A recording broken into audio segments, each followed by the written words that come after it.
नमस्कार, KP news 24/7 में आपका स्वागत है। मैं हूं अश्विनी आपके साथ। चलिए एक नजर डालते हैं आज की सुर्खियों पर।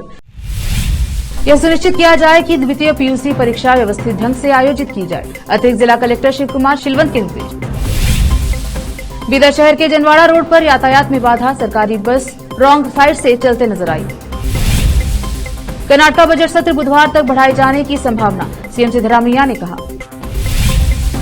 कर्नाटक केपीसीसी प्रवक्ता ने जेडीएस बीजेपी के चुनाव लड़ने की तुलना वाइस स्वैपिंग से की, जिससे विवाद शुरू हो गया। पीएम मोदी ने रखी 553 रेलवे स्टेशनों के रीडेवलपमेंट की नींव, 41,000 करोड़ रुपए से अधिक का है प्रोजेक्ट। ज्ञानव्यापी मामला, व्यास जी के तहखाने में जारी रहेगा पूजा, इलाहाबाद हाईकोर्ट का बड़ा फैसला।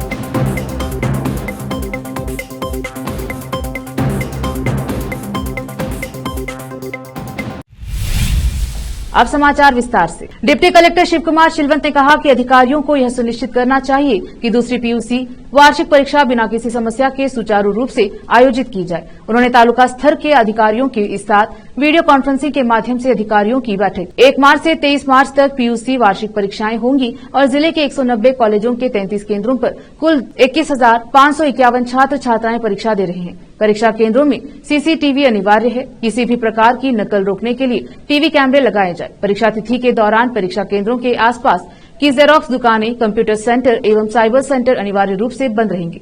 परीक्षा केंद्रों के आसपास 200 मीटर के दायरे के सभी स्कूलों, कॉलेजों और अन्य शैक्षणिक संस्थानों में इस परीक्षा के अलावा किसी भी शैक्षणिक गतिविधियों की अनुमति नहीं होगी। परीक्षा अधिकारियों, कर्मचारियों द्वारा अभ्यर्थियों को मोबाइल, इलेक्ट्रॉनिक उपकरणों का उपयोग करने से प्रतिबंधित किया गया है। केवल आधिकारिक पहचान दस्तावेजों के साथ उपस्थित परीक्षा केंद्र अधिकारी कर्मचारी को ही परीक्षा केंद्रों में परीक्षा कर्तव्यों का पालन करने की अनुमति है। उन्होंने कहा कि पहले से गठित क्षेत्रीय शिक्षा अधिकारियों, प्राचार्यों एवं पुलिस अधिकारियों की एक टीम गठित कर जिला कोषालय में प्रश्न पत्र प्राप्त कर सही समय पर परीक्षा केंद्रों तक पहुंचाने की व्यवस्था की जाए। बैठक में स्नातक पूर्व शिक्षा विभाग की उप निदेशक चंद्रकांत शब्दाकर ने परीक्षा के संबंध में जानकारी दी। इस बैठक में सभी तालुकों के तहसीलदार, प्राचार्य समेत पुलिस अधिकारी मौजूद रहे।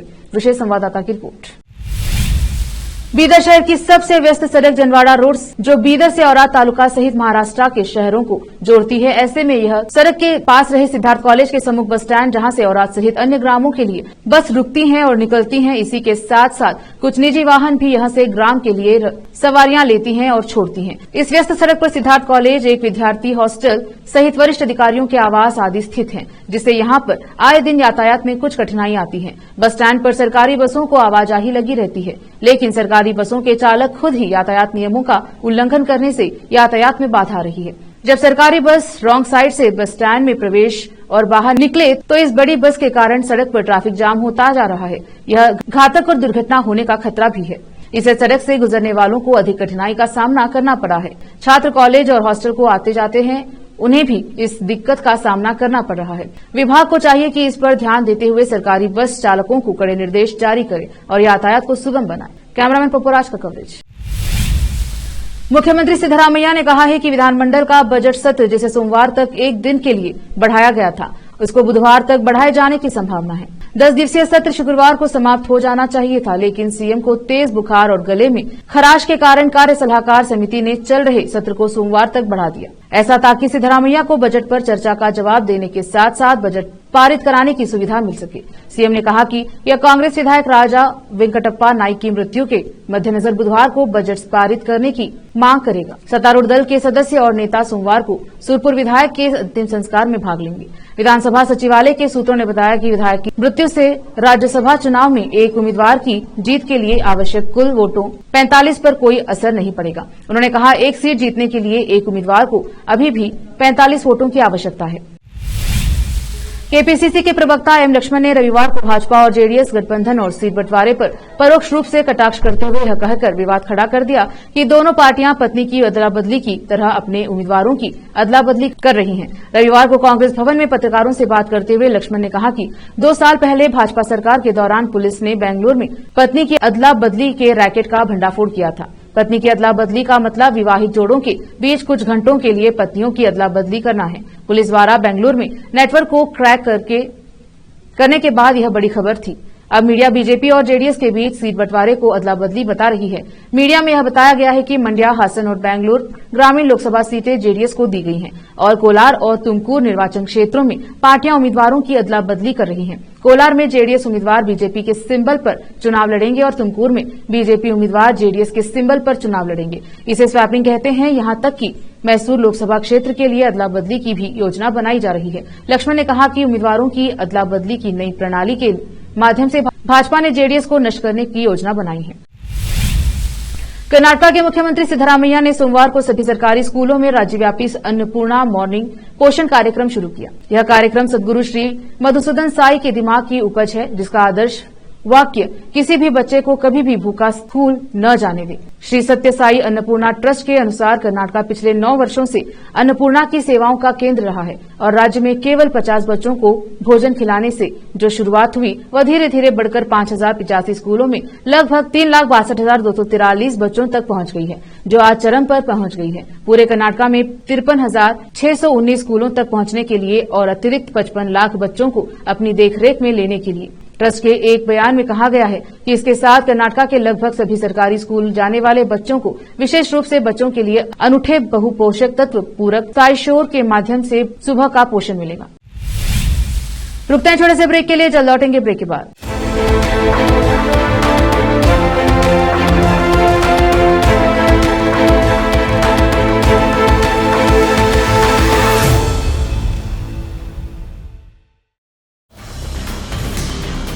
हिंदुस्तान के हर कोने में हम हैं मौजूद। 24 घंटे हालात पर गहरी नजर,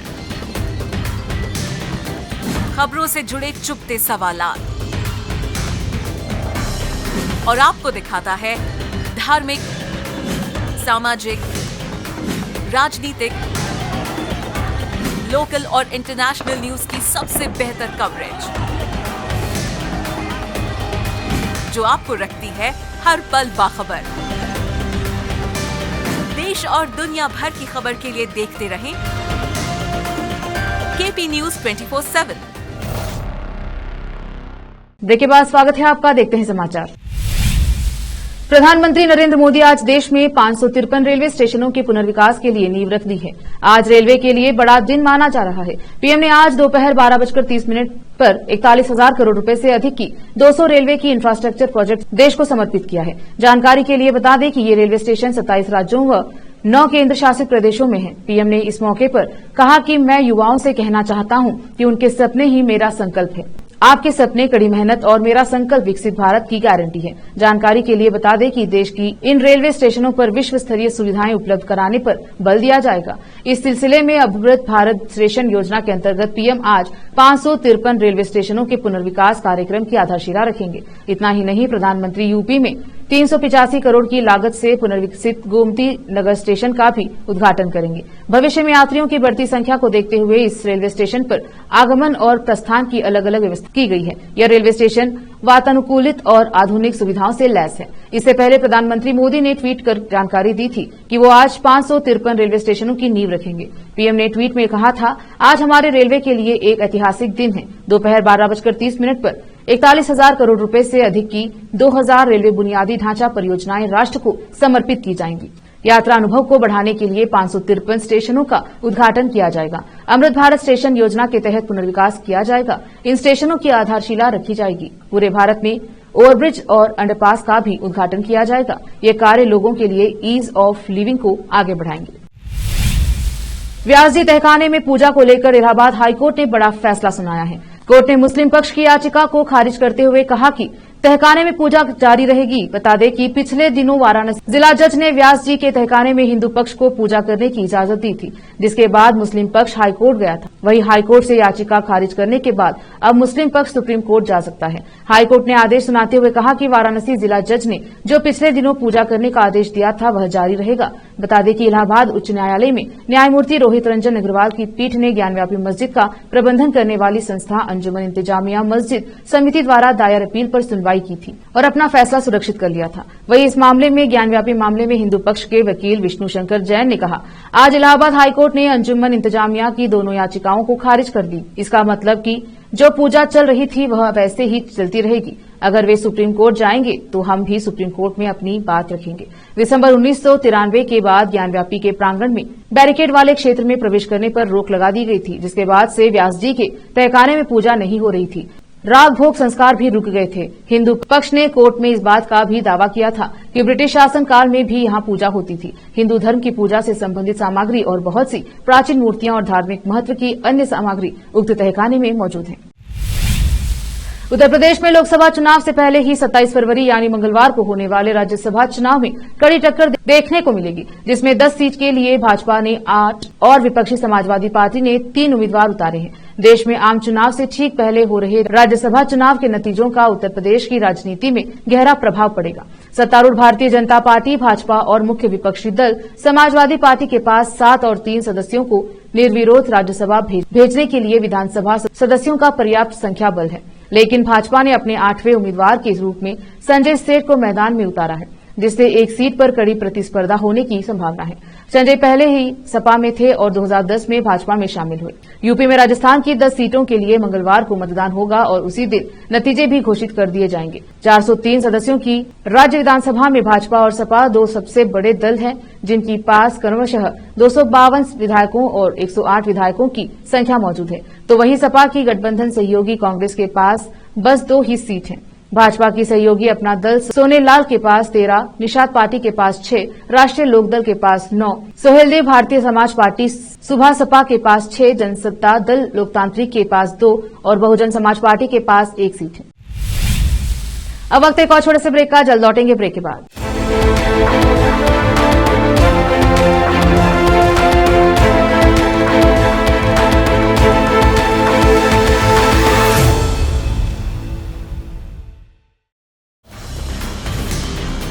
हिंदुस्तान के हर कोने में हम हैं मौजूद। 24 घंटे हालात पर गहरी नजर,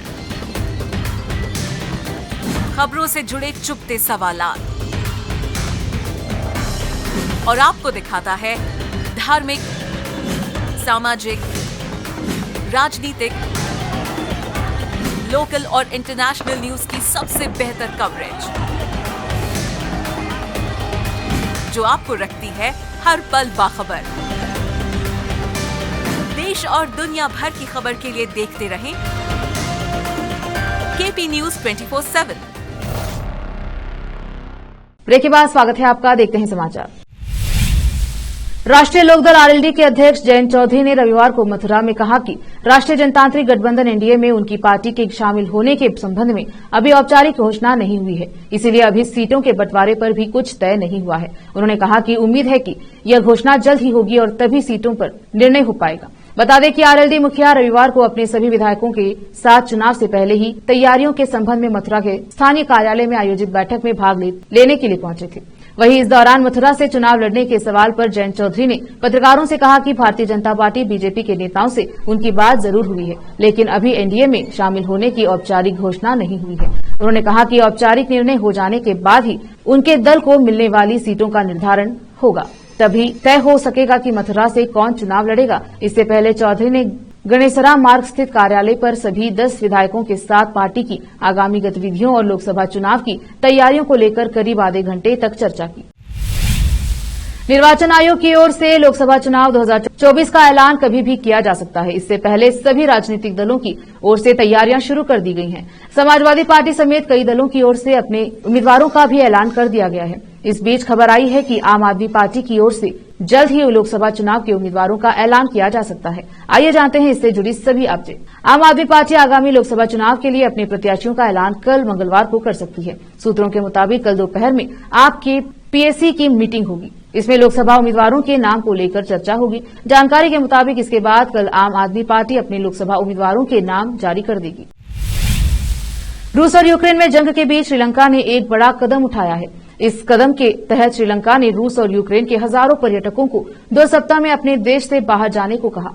रूस और यूक्रेन के बीच 2022 में युद्ध शुरू होने के बाद लगभग 3 लाख रूसी और 20,000 यूक्रेनी श्रीलंका पहुंचे हैं। दोनों देशों के बीच युद्ध शुरू होने के कारण रूसी और यूक्रेनी पर्यटकों को विस्तारित वीजा के तहत रहने की अनुमति दी गई थी। वर्तमान में विस्तारित वीजा पर द्वीप देश में रहने वाले पर्यटकों की संख्या उपलब्ध नहीं है। अधिकारियों ने बताया है कि आव्रजन नियंत्रण ने पर्यटन मंत्रालय को एक नोटिस जारी करते हुए कहा कि रूसी और यूक्रेनी पर्यटकों को 23 फरवरी से 2 सप्ताह के भीतर देश छोड़ना होगा। उनके वीजा की अवधि समाप्त हो गई है। उधर राष्ट्रपति रानिल विक्रमसिंघे के कार्यालय ने एक नोटिस जारी कर जांच का आदेश दिया। आदेश में इस बात की जांच करने को कहा गया है कि पिछले विस्तार को निरस्त करने के लिए संबंधित मंत्रिमंडल के फैसले के बिना उन्हें देश छोड़ने को कहने का निर्णय कैसे लिया गया। इमरान खान ने अपना ही फैसला पलट दिया है। उन्होंने यू टर्न लेते हुए अपनी पार्टी में फिर अध्यक्ष पद के लिए बदलाव कर दिया है। जेल में बंद पाकिस्तान के पूर्व प्रधानमंत्री इमरान खान की पार्टी ने बैरिस्टर गौहर खान को एक बार फिर पार्टी का अध्यक्ष नामित किया है। मीडिया रिपोर्ट्स में यह जानकारी दी गई है कि शीर्ष पद के लिए बैरिस्टर अली जफर को नामित करने के अपने फैसले को पलटते हुए एक बार फिर गौहर खान को अपना अध्यक्ष नामित किया गया है। पाकिस्तान निर्वाचन आयोग ईसीपी के निर्देश पर पिछले साल दिसंबर में हुए अंतर पार्टी मतदान के बाद 45 वर्षीय बैरिस्टर गौहर को 71 वर्षीय खान की पाकिस्तान तहरीक इंसाफ पीटीआई के अध्यक्ष पद के लिए चुना गया था। इस चुनाव के फैसले को पार्टी के कुछ कार्यकर्ताओं ने चुनौती दी थी, जिसे बाद में अदालती लड़ाई के बाद रद्द कर दिया गया। इसके बाद शीर्ष चुनावी निकाय ने पार्टी को उसके प्रतिष्ठित क्रिकेट बल्ले चुनाव चिन्ह से वंचित कर दिया और गौहर पार्टी प्रमुख नहीं रहे। गौहर ने पिछले सप्ताह यह घोषणा की थी कि पार्टी के अगले अध्यक्ष के उम्मीदवार बैरिस्टर अली जफर हैं और इसके लिए अंतरिम चुनाव 3 मार्च को होंगे। पार्टी के सूत्रों के हवाले से डॉन अखबार के बताया कि जफर अध्यक्ष के पद स्वीकार करने से इनकार कर दिया है। फिर से एक नजर आज की सुर्खियों पर। यह सुनिश्चित किया जाए कि द्वितीय पीयूसी परीक्षा व्यवस्थित ढंग से आयोजित की जाए। अतिरिक्त जिला कलेक्टर शिव कुमार शिलवंत के निर्देश। बीदर शहर के जनवाड़ा रोड पर यातायात में बाधा, सरकारी बस रॉन्ग साइड से चलते नजर आई। कर्नाटक बजट सत्र बुधवार तक बढ़ाए जाने की संभावना, सीएम सिद्धरामैया ने कहा। कर्नाटक केपीसीसी प्रवक्ता ने जेडीएस बीजेपी के चुनाव लड़ने की तुलना वाइस स्वैपिंग से की, जिससे विवाद शुरू हो गया। पीएम मोदी ने रखी 553 रेलवे स्टेशनों के रीडेवलपमेंट की नींव, 41,000 करोड़ रुपए से अधिक का है प्रोजेक्ट। ज्ञानव्यापी मामला, व्यास जी के तहखाने में जारी रहेगा पूजा, इलाहाबाद हाईकोर्ट का बड़ा फैसला।